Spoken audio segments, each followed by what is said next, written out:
अस्सलाम वालेकुम, I am doctor Ramisha from knee and spine pain clinic Sadiqabad.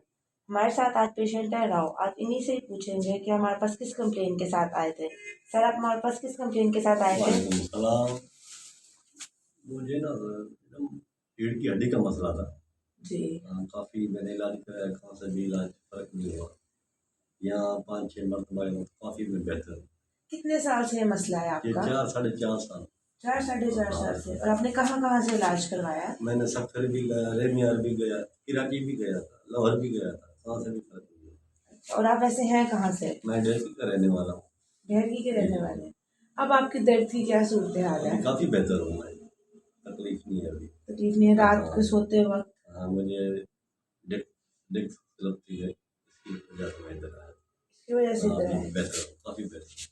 तो अब आपको चलने फिरने में कोई मसला या कोई मसला नहीं है अभी। तो मैं सो भी सकता हूँ, बैठ भी सकता हूँ, पहले बैठ नहीं सकता था। पहले 5 मिनट बैठा भी तो मैं घंटा घंटा बैठ सकता हूँ। अभी तकलीफ। शुक्रिया।